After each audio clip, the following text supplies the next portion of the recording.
Hey there, gang.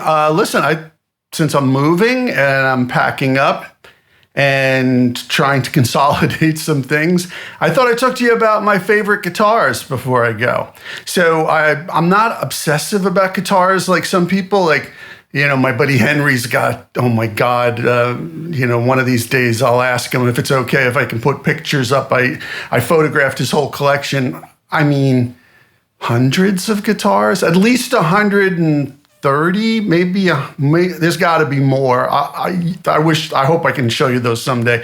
It was amazing. And they're incredible guitars, but I'm not like obsessive about it. My bandmates got like 20. Most people I know have like 20 or 30 if they're real guitar players. I think I got 12 and I basically use all of them, but let me just talk to you about my favorite ones. Okay, so my first favorite one, and I just got it back from my bandmate Gary, who was borrowing it for the last year, and man, he set it up beautifully for me. This guitar. Hold on. This is my Tomcundle, as you see there, Cundle, the Tomcundle Custom Strat. And it's just magnificent. This thing, I mean, I saw him building it when I was living in London. You can find him on Instagram as Tomcundle Guitar Shed. And he does have a shed in his backyard where he builds the guitars. And I ordered everything, like the tuners, like every little thing. Was by choice, and I watched him put it together. The pickups are from Von Sco, who's a pickup maker here in Nashville, believe it or not.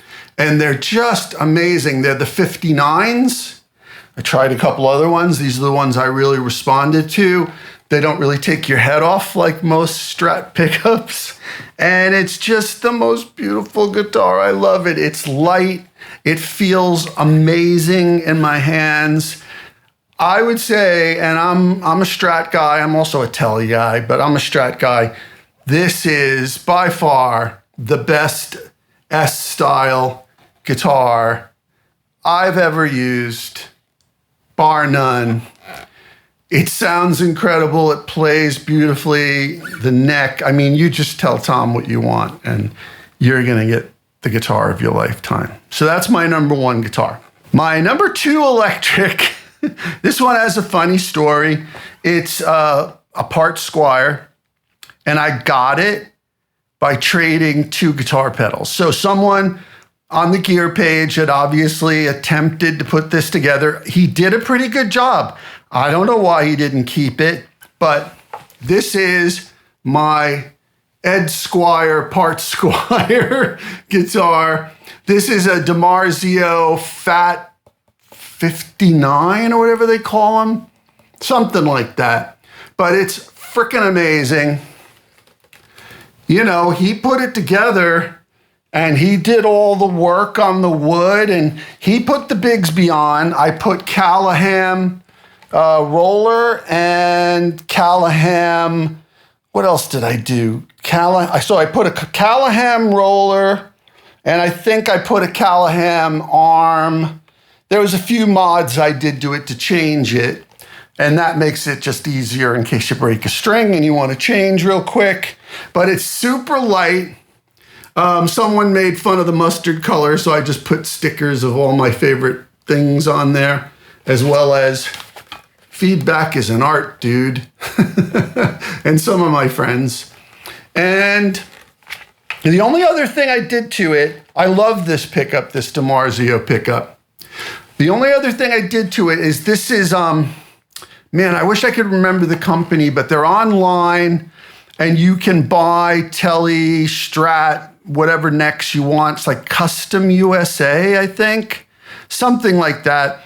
And I bought this for another guitar, and it's the best feeling neck ever for a Telecaster style. It's just the right thickness. It fits in my hands. It's not too chunky. It's not too thin. It just feels like you can dig in and, And so that was on another guitar that I was selling, and the person who was buying it preferred the neck that came with this thing, which was a much cheaper Mighty Mite neck. Go figure. So I just swapped them, and for 2 guitar pedals, and I can't tell you how many recordings this guitar has been on. And I love the Bigsby. It's my only Bigsby guitar. It's super light. It's super fantastic. Okay, my number 1 acoustic, and this is the one I'm going to take on the road. You've seen me playing it on some demos when I'm demoing acoustic pedal boards. This is my Larave L03 rosewood and spruce top guitar. This was new. So John Larave Jr. approached me. He had seen some video I put up because I had another Larave, one I had bought used that was pretty beat up. And he's like, hey, would you want another one? Would I want another one? Yes, please. May I have another? And they sent me this. It's beautiful. It plays great. It's a 1 3/4 neck, and it stays in tune. I've had it for about a year. It's not quite broken in yet, but it's getting there because I'm playing a lot more lately because I plan to, when I go over to Europe, to start, hitting the road again and playing gigs 4 or 5 nights a week. And this is going to be the guitar. I've tuned my whole acoustic rig around it, but it's not that bad. I mean, it comes with an Anthem dual source, which is great, and it works great. It's very reliable. These Larave guitars are the best deal in acoustic guitars. If you haven't seen lately, acoustic guitar prices have gone through the roof. Laraves play great right out of the box, and they're super reliable. The pickup systems are great. Here's a great thing. If you have an old Larave and it has the old pickup system, these are a drop-in replacement. And if you register your old guitar, even if you bought it used, because this is what I did, they sell it, the new one, the drop-in replacement, at a discount. I mean, what company does that? I love these guys. I love Larave. I actually have 2 other Laraves that I bought used. One is a honey. I mean, it's an all mahogany. Unbelievable. I haven't even seen another one like it. And it's the warmest, coolest guitar ever. That one was set up by Neil Young's Guitar Tech out in San Francisco, but it's already packed up and ready to go. But this is the one I will be taking on the road, the L03 Rosewood. Last but not least, because I'm not going to get into all 12, I'm just going to show you the ones that I use all the time.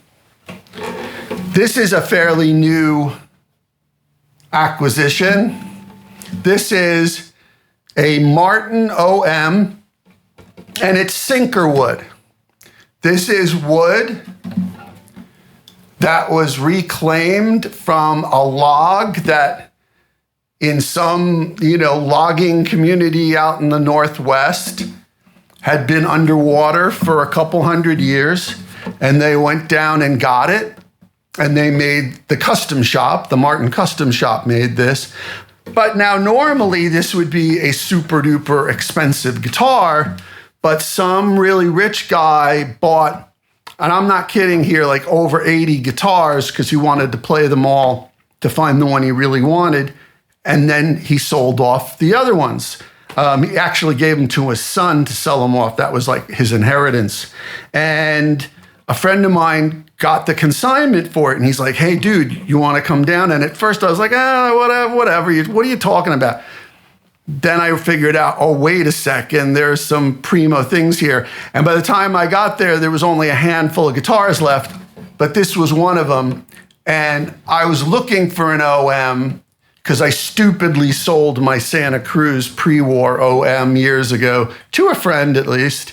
And This one, again, you know, the sinker wood's a little more mature, and it is a custom shop one, so it ain't cheap, but I got it pretty reasonably, and it's warming up quick. So really the guy who bought it played it once. So the more I play it, the more it's opening up, and it's a beautiful guitar, and I love having a smaller body OM. So those are my 4 main guitars, the ones I use all the time.